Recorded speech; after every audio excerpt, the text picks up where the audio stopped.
Sweet 16 killer के भेस में कोई और आदमी आकर पीछे से तीसरी लड़की को भी मार देता है जिसकी जान अभी जैमी ने बचाई थी। इसे देखकर ये सब लोग डर जाते हैं और जैमी बताती है कि असली किलर को हम मार चुके हैं। मुझे लगता है कि ये किलर फ्यूचर से आया है अमेलिया की टाइम मशीन का इस्तेमाल करते हुए। यहाँ सीन कट होकर दिखाया जाता है कि फ्यूचर में अमेलिया का मर्डर हो चुका था।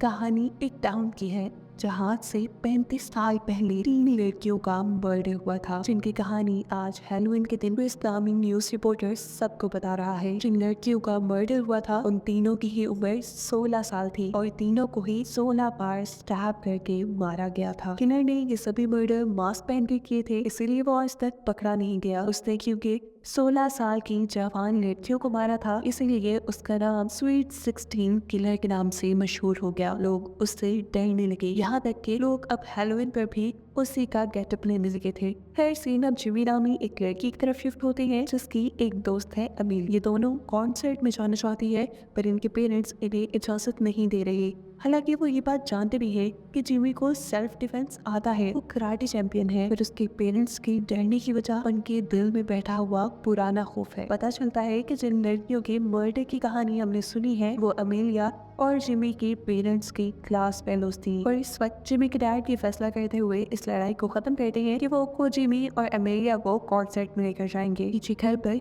अब जिमी की मॉम अकेली थी, जहाँ पहले उनसे कुछ बच्चे हैलोवीन का गिफ्ट लेने के लिए आते हैं और फिर स्वीट 16 के भेस में एक आदमी। इसे गिफ्ट या कैंडी नहीं चाहिए थी, बल्कि इसे तो जिमी की मॉम की जान चाहिए थी। वक्त रहते ही जिमी की मॉम दरवाजे को लॉक करते हुए जल्दी से पुलिस को इन्फॉर्म करती है और इतने में किलर भी दरवाजे का लॉक खोल के घर के अंदर आ जाता है। अब पैम यानी जिमी की मॉम ड्रॉ के अंदर से एक गन निकालती है किलर को मारने के लिए, लेकिन किलर यहाँ गन पकड़कर उनके ऊपर हमला करना शुरू कर देता है। जहाँ पैम अपना अच्छा सेल्फ डिफेंस कर रही थी क्योंकि वो खुद भी एक कराटे चैंपियन थी। अपने ऊपर हावी होते हुए किलर को एक जोरदार झटके से साइड पे गिराते हुए पैम जल्दी से किचन में जाकर एक नाइफ निकाल लेती है और किलर को बताती है कि तुम यहाँ से चले जाओ वरना पुलिस आने वाली है। ये सुन किलर भी थोड़ा घबरा जाता है। वो अब यहाँ से जाने के लिए पीछे मुड़ गया था। पैम को लगा कि किलर जा चुका है, लेकिन तभी अचानक किलर पीछे से पैम के ऊपर हमला करते हुए उसे कई मरतबा स्टैब करके मार देता है। किलर यहाँ से भाग जाता है और यहाँ पुलिस आ जाती है। न्यूज रिपोर्टर क्रिस सबको बताता है कि पैम को भी 16 मरतबा स्टैब करके मारा गया है, यानी स्वीट 16 किलर वापस आ चुका है। जेमी भी तब अपनी मॉम की मर्डर की वजह से काफी दुखी थी। अगले दिन स्कूल में ऑफिसर्स जब केस की इन्वेस्टिगेशन करने के लिए जिमी को बुलाते हैं, जहाँ उसे बताया जाता है कि पैम काफी दिनों से क्रिस नामी न्यूज रिपोर्टर के साथ राब्ते में थी। इसीलिए जेमी जाकर क्रिस से मिलती है और उससे पूछती है कि आखिर क्यों अपनी मॉम को इतने मैसेजेस करती थी। क्रिस बताता है क्योंकि तुम्हारी मॉम को कुछ दिन पहले ही किलर ने एक नोट भेजा था जिसमें लिखा था यू आर नेक्स्ट। उसी सीरियल किलर को पकड़ने के लिए हम दोनों एक साथ काम कर रहे थे। यही बातें वो जाकर अब अपनी फ्रेंड अमेलिया से डिस्कस करती है। जहाँ अमेलिया ने अपने साइंस फेयर के लिए अपनी मॉम का आइडिया यूज करते हुए एक टाइम मशीन बनाई थी। जिमी नोटिस करती है कि उसने टाइम मशीन में उसी डेट को एंटर किया हुआ है जब आज से 35 साल पहले स्वीट 16 किलर के हाथों इनकी मॉम के फ्रेंड्स का मर्डर हुआ था। जिस बारे में अमेलिया जिमी से कहती है कि अगर हमने पास्ट में जाकर पहले होने वाले मर्डर्स को रोक दिया तो तुम्हारी मॉम भी आज जिंदा तुम्हारे साथ होंगी। पर प्रॉब्लम ये है कि टाइम मशीन काम ही नहीं कर रही। अब रात होने पर अमेलिया और जेमी दोनों ही इस टाइम मशीन के पास थे। वो लोग अपनी बातें कर रहे थे या अचानक स्वीट 16 किलर जेमी पे भी हमला करने के लिए आ जाता है। वो अपने आप को बचाने के लिए टाइम मशीन के अंदर छुप जाती है, जहाँ अभी भी वो किलर जेमी को स्टैब करने की कोशिश कर रहा था और गलती से उसका चाकू टाइम मशीन के अंदर स्टैब हो जाता है। ऐसा करते ही टाइम मशीन चालू हो जाती है और देखते ही देखते जेमी पहुंच जाती है उसी डेट में जब स्वीट 16 किलर ने पहला मर्डर किया था। उसकी टाइम मशीन भी अब खराब हो चुकी थी। वो सबसे पहले इस टाइम मशीन को छुपाती है और फिर अपने मोहम डैड के कॉलेज में आ जाती है। स्कूल में उसे वही तीनों लड़कियां भी मिल जाती हैं जिनका मर्डर हुआ था और यहाँ एक लड़की जेमी को बहुत मारती है। जेमी को मालूम होता है कि ये उसकी मॉम पैम ही है जो अपने स्कूल टाइम में काफी बोल्ड थी। साथ ही उनका पूरा ग्रुप भी स्कूल में काफी फेमस था। इस सब के बाद वो अमेलिया की मॉम के पास आती है और उसे बताती है कि मैं फ्यूचर से आई हूँ। आपकी डायरी की मदद से आपकी बेटी अमेलिया ने टाइम मशीन बना ली है जिसका इस्तेमाल करते हुए मैं आज यहाँ तक पहुंची हूँ। अमेलिया की मॉम को उसकी बातों पे यकीन करना इसलिए मुश्किल ही हुआ था क्योंकि वाकई ये वो टाइम मशीन के ऊपर अपनी रिसर्च कर रही थी और आज तक उसने अपनी रिसर्च और डायरी के बारे में किसी को नहीं बताया था। जेमी एमिलिया की मॉम को बताती है कि आज रात आपके ग्रुप की 3 लड़कियों का मर्डर हो जाएगा और साथ में काफी सालों बाद वही किलर मेरी मॉम को भी मारेगा। मैं बस ये सारी चीजें ठीक करने के लिए यहाँ आई हूँ। जेमी एमिलिया की मॉम को अब अपनी टाइम मशीन के पास लेकर आती है और बताती है कि पहले तो ये टाइम मशीन काम नहीं कर रही थी और फिर जब किलर ने मुझे मारने की कोशिश की तो गलती से उसका चाकू इस टाइम मशीन में स्टैब हो गया और फिर अचानक ये मशीन चल पड़ी। एमिलिया की मॉम बताती है कि इसमें सिर्फ एक कंडक्टर की कमी थी जो इस चाकू ने पूरी कर दी और ऐसे ही ये चल गई। और अब एमिलिया की मॉम उसकी खराब हुई टाइम मशीन को ठीक करने लग जाती हैं, क्योंकि इसी के जरिए तो जेमी ने अपने टाइम में वापस आना था। जेमी के टाइम में यानी फ्यूचर में दिखाया जाता है कि जेमी के गायब होने पर उसके डैड के साथ बहुत से लोग परेशान हैं। पुलिस ऑफिसर्स भी उसे ढूंढने की कोशिश में है, जहां एमिलिया ऑफिसर्स को बताती है कि जेमी मेरी बनाई टाइम मशीन के जरिए पास्ट में जा चुकी है, सिवाय न्यूज रिपोर्टर क्रिस के। यहाँ पास्ट में दिखाया जाता है कि एमिलिया की मोम और जेमी अब उस पार्टी में आई है जहाँ पर पहला मर्डर होगा। वो यहाँ आकर पैम यानी अपनी मोम के ग्रुप को बताती है कि आप लोग संभल के रहिए, आप लोग के इर्द खतरा है। पर ये लोग तो उसकी कोई बात नहीं सुनते और उसका मजाक उड़ाते हुए उसे यहाँ से बाहर निकाल देते हैं। लेकिन फिर भी जेमी हार नहीं मानती और वो पार्टी में इन चारों के ऊपर ही नजर रखे हुए थी। हम देखते हैं कि पैम की एक साथी ऊपर अपने बेडरूम में थी, तभी अचानक उसे स्वीट 16 किलर मास्क में नजर आता है, जिससे वो अपना फ्रेंड समझ रही थी। वो किलर अब उसके पास आता है और बेदर्दी से 16 मरतबा उसके जिस्म में स्टैब करते हुए उसका खून कर देता है। उसकी आवाज सुनकर जल्दी से जिमी और पैम उसके कमरे में आते हैं और उसको मरा देखकर पैम की हालत बहुत ज्यादा खराब हो जाती है। जिमी उसे संभाल कर पार्टी से बाहर लेकर आती है और यहाँ पर पैम पूछती है कि तुम्हें कैसे पता था कि हम में से किसी की जान खतरे में है। तब जिमी उसे सच ना बताते हुए ये कहती है कि मुझे बस फ्यूचर के वियन आते हैं, इसी वजह से मुझे ये बात पता थी। यहाँ फ्यूचर में हम देखते हैं कि एमिलिया के पास क्रिस आया है। वो उसे बताता है कि मुझे हमेशा से के बात याद थी कि सबसे पहले जिस लड़की का मर्डर हुआ था वो बेडरूम में नहीं बल्कि गैरेज में हुआ था, पर अब अगर पास्ट की फोटोज देखी जाए तो मर्डर बेडरूम में नजर आ रहा है। जिस पर एमिलिया उसे समझाती है कि क्योंकि जिमी फ्यूचर से पास्ट में गई है, हो सकता है कि इसीलिए पास्ट बदल गया हो। यही पास्ट की फोटोज में एमिलिया को जिमी भी नजर आती है और कुछ ही देर बाद उसे जिमी का एक मैसेज भी मिलता है जिसमें उसने लिखा था कि तुम्हारी टाइम मशीन के अंदर एक कंडक्टर की कमी थी। जिसके बाद एमिलिया दोबारा टाइम मशीन बनाने में लग जाती है। पास्ट में हमें दिखाया जाता है कि जिमी अपनी मॉम के ग्रुप के साथ है, सभी अपने फ्रेंड के मर्डर की वजह से उदास हैं और यहाँ जिमी उन्हें आइडिया देती है एक पार्टी करने का यहाँ से कहीं दूर जाकर। अब इसी टाइम उनकी क्लास स्टार्ट हो जाती है और जिमी यहाँ एक ऐसे लड़की के पास बैठती है जिसकी राइटिंग उसे बिल्कुल अपनी मॉम की किलर की राइटिंग जैसी लग रही थी। अब अगले दिन ये लोग पार्टी करने के लिए जिस घर में आए थे, जेमी देखती है कि ये वही घर है जहाँ पे दूसरा मर्डर हुआ था। पैम के ग्रुप ने यहाँ पे अपने दूसरे फ्रेंड्स को भी बुलाया हुआ था। सभी स्विमिंग पूल में काफी एंजॉय कर रहे थे, जबकि दूसरी तरफ जिमी काफी परेशान थी क्योंकि किलर का अभी तक उसे कोई सुराग नहीं मिला था। आज जिस लड़की का असल में मर्डर होना था उसके रूम में पैम की एक दूसरी फ्रेंड लेटी हुई थी। जहाँ किलर अब उसे मारने के लिए आ जाता है, वो उससे बचने के लिए वहाँ से भागती है और सभी को उसका शोर सुनाई दे जाता है।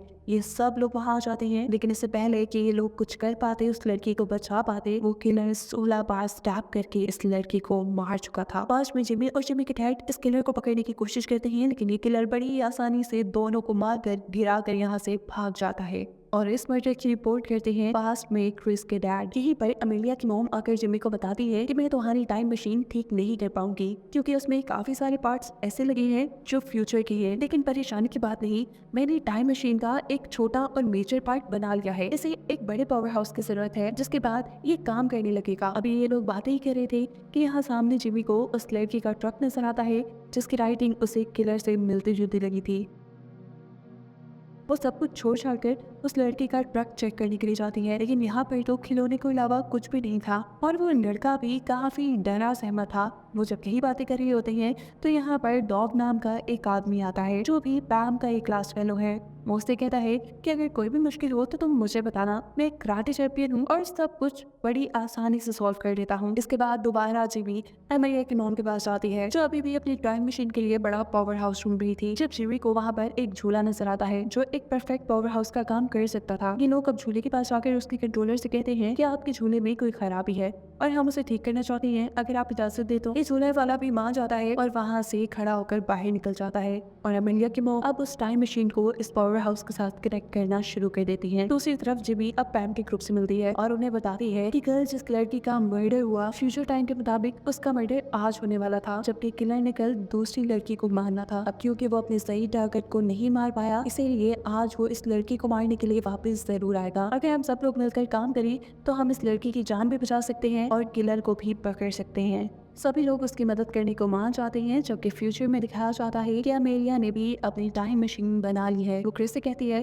कि हमें इसे एक्टिवेट करने के लिए एक मेटल कंडक्टर चाहिए होगा जिसे तुम जाकर ले आओ। इधर पास्ट में ये लोग किलर को पकड़ने की प्लानिंग कर चुके थे। जिमी अब उस लड़की को हॉरर हाउस में भेजती है जिसे किलर ने मारना था। उनके एक्सपेक्टेशन के बिल्कुल मुताबिक किलर भी वहां पहुंच जाता है और इससे पहले कि वो उस लड़की को मारता उससे पहले जिमी नजर आ जाती है, जिसने पिछले मर्डर के टाइम में भी इस किलर को पकड़ने की कोशिश की थी। वो सोचता है कि क्यों ना पहले जिमी को ही खत्म कर दिया जाए। वो जब जिमी के ऊपर हमला करने के लिए आगे बढ़ता है तो जिमी बड़ी आसानी से इस हमले से अपने आप को बचा लेती है, क्योंकि उसे सेल्फ डिफेंस आता था। इससे पहले कि किलर अब उसके ऊपर भारी पड़ता, यहाँ पास में ही जिमी के डैड और बाकी लोग भी आ जाते हैं, जिन सभी के साथ ही किलर अकेला लड़ रहा था। उसकी फाइटिंग स्किल्स काफी अच्छी थी, क्योंकि उसने एक ही वक्त में सभी को काबू किया हुआ था। किलर का ध्यान इन सब से लड़ने में था और इसी चीज का फायदा उठाते हुए पीछे से एक लड़की एक बड़ी सी स्टिक उसके सीने में स्टैब करके उसे मार देती है। फाइनली अब किलर मर चुका था। ये लोग किलर का मास्क उतार कर देखते हैं तो पता चलता है कि ये डॉग नाम का वही लड़का है जिसने पहले जिमी से बात की थी और उसे बताया था कि वो एक बहुत ही अच्छा कराटे चैंपियन है। लेकिन अब सवाल ये था कि इन्हीं का क्लास फेलो इन्हीं को क्यों मार रहा था। ये लोग डॉग के गले में पहना हुआ एक पेंडेंट देखते हैं जिसके अंदर एक लड़की की तस्वीर थी। पैम यानी जिमी की मॉम कहती है कि ये लड़की डॉग की फ्रेंड थी। वो काफी मोटी और अजीब दिखती थी, इसीलिए हम सारे उसे बुली किया करते थे। फिर एक दिन पैम की तीनों फ्रेंड्स ने उसे नाइट आउट में बुलाया और उसकी इतनी बेइज्जती उससे बर्दाश्त नहीं हो सका। गुस्से में उसने बहुत ड्रिंक किया और फिर गाड़ी चलाकर वहां से चली गई और इस सब में उसका एक्सीडेंट हो गया। वो मर गई। डॉग को लगता था कि उसकी फ्रेंड को मारने के पीछे इन तीनों लड़कियों का हाथ है, इसीलिए वो इन तीनों लड़कियों को मारना चाहता था। जेमी अब पैम से कहती है कि आप लोग बहुत बुरे हैं, आप लोग इतना बुरा काम भी कर सकते हैं, मुझे यकीन नहीं था।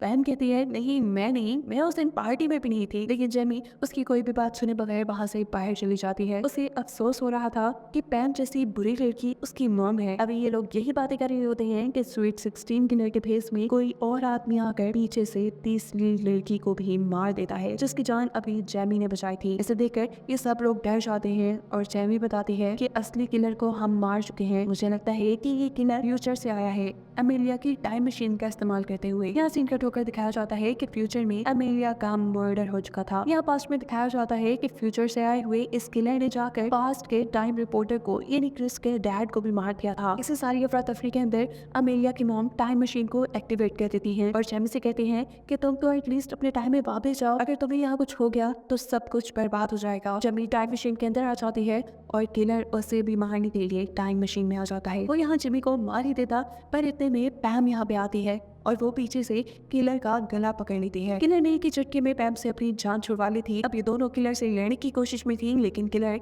इन दोनों से ज्यादा ताकतवर था। इस झूले के अंदर इन्होंने टाइम मशीन लगाई हुई थी। टाइम मशीन के एक्टिवेट होने की वजह से ये झूला बहुत ही तेजी से घूमने लगा था। फोर्स की वजह से ये सारे लोग अब पीछे जा लगे थे, यहाँ तक कि ये लोग हिल भी नहीं पा रहे थे। पर ये किलर किसी तरह आहिस्ता आहिस्ता सरफेस के साथ साथ चलते चलते पैम तक पहुंच जाता है। इससे पहले कि वो पैम को स्टैब कर देता, यहाँ जिमी वक्त रहते ही इस झूले का दरवाजा खोल देती है, जिसकी वजह से पैम यहाँ से बाहर गिर चुकी थी। दरवाजे के खुलने की वजह से हवा के प्रेशर के जरिए किलर का मास्क भी उतर जाता है, जिसकी वजह से हम किलर का चेहरा देख पाते हैं, जो कोई और नहीं बल्कि फ्यूचर से आया न्यूज रिपोर्टर क्रिस ही है। उसने फ्यूचर में अमेलिया की टाइम मशीन का इस्तेमाल किया था और वो यहाँ पर आ गया। फ्यूचर में उसी ने ही जिमी की मॉम यानी पैम को भी मारा था, ताकि स्वीट 16 की कहानी कंटिन्यू रहे। लोग इस कहानी को आहिस्ता आहिस्ता भूलते जा रहे थे, पर क्रिस तो हर मर्तबा इसी कहानी की ब्रॉडकास्ट करके पैसे कमाता था। जिमी पूछती है कि आखिर तुमने अपने डैड को क्यों मारा, जिस पर क्रिस बताता है कि उन्होंने मेरा कभी ख्याल नहीं रखा, इसीलिए मैंने उन्हें मार दिया। इससे पहले कि इस टाइम मशीन के अंदर अब जिमी मारी जाती, जिमी एक नील गन का इस्तेमाल करते हुए क्रिस को ही मार देती है और दिखाया जाता है कि फाइनली अब जिमी पहुंच चुकी है अपने टाइम के अंदर। घर आने पर वो देखती है कि उसके मॉम डैड दोनों सही सलामत थे, यानी उसने फाइनली पास्ट को चेंज करके अपनी मॉम की जान बचा ली थी। यहाँ पर अब अमेलिया की मॉम जिमी से मिलती है और उसे एक साइड में ले जाकर बताती है कि मैं आज बहुत नर्वस थी, मैं जानती थी कि आज की टाइम मशीन तुम्हें इस टाइम में लेकर आएगी। और मैं नर्वस इसलिए थी कि अगर उस टाइम मशीन के अंदर से किलर भी निकला तो क्या होगा, इसीलिए तो मैंने अपने पास एक गन भी छुपा ली थी। वो आप जिमी को एक बुक देती है जिसके अंदर वो सारी चीजें रखी हुई थी जो उसके पास्ट में जाने की वजह से इस टाइम में चेंज हो गई थी। या इस टाइम में यानी फ्यूचर में जिमी का एक भाई भी है जिसका नाम उसके पेरेंट्स ने जिमी रखा था और असल में जिमी का नाम अब चेंज हो चुका था। और यही सब बताते हुए ये कहानी यहाँ पे खत्म हो जाती है।